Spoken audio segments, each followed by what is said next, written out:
Bonjour et merci à vous de regarder cette vidéo. Je voudrais commencer également par remercier les membres du jury de la SAES et de la FEA pour leur travail et pour avoir sélectionné mon livre comme un des 3 finalistes pour le prix de la recherche 2025, aux côtés des ouvrages de Anne-Florence Gélard-Estrada et de Julien Zarifian, ce dont je suis très honoré.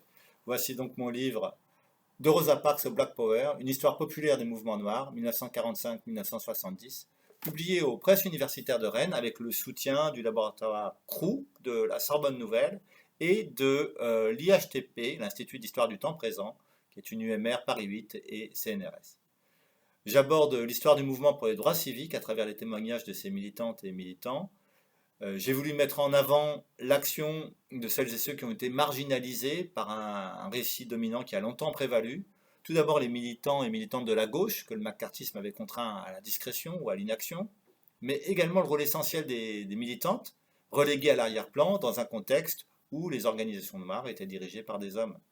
J'analyse le parcours de 9 activistes des années 30 aux années 70, ce qui permet de mettre en relief les continuités, notamment la transmission d'une culture politique radicale qui avait connu un écho important durant les années du New Deal. Alors, ce que j'ai essayé d'apporter de nouveau, c'est d'abord un regard sur la complexité du mouvement, de ses tensions internes, avec le choix du titre Une histoire populaire. J'ai indiqué ma volonté de me placer du point de vue d'une histoire par en bas. Par ailleurs, j'ai voulu introduire la longue durée pour inscrire les mobilisations dans la perspective du Black Freedom Movement, avec le choix de suivre des parcours de vie, ce qui permet de retrouver cette continuité historique. Enfin, à travers la question des clivages qui traversent ce mouvement social, j'ai voulu amorcer une réflexion sur ce qui fait la cohésion d'un mouvement, qu'est-ce qui le définit, qu'est-ce qui le délimite.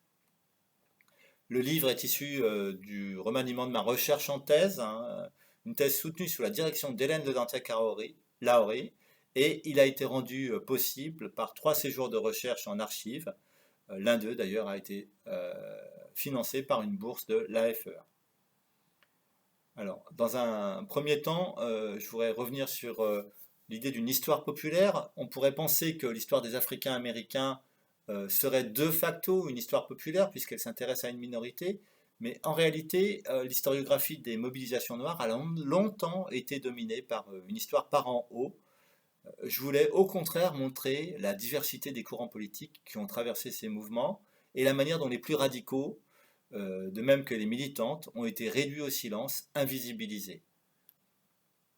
Le livre, de ce point de vue, ne prétend pas être exhaustif, mais il essaye du moins de déplacer le regard. Ainsi, la seconde partie s'intitule Qui gardera les enfants? Le mouvement féminin, tandis que la troisième partie se concentre sur le Student Non-Violent Coordinating Committee pour analyser les processus de radicalisation qui s'y jouent avec la montée du nationalisme noir. Un second point serait donc de mettre en perspective le mouvement pour les droits civiques sur une période plus longue qui s'étend des années 30 à la période du Black Power, avec la volonté de rompre donc avec une historiographie qui a trop longtemps opposé le mouvement pour les droits civiques aux années du Black Power. J'ai voulu montrer à quel point cette distinction peut être un peu artificielle et fausse. Et en fait, finalement, pour que les mobilisations parviennent à des résultats, même partiels, il a fallu emprunter aux traditions politiques les plus radicales et dépasser le cadre étroit que la direction libérale imposait aux mobilisations. Je m'inscris ainsi dans les travaux initiés dans la perspective d'un Long Civil Rights Movement, hein, pour mettre en perspective dans la longue durée ces événements.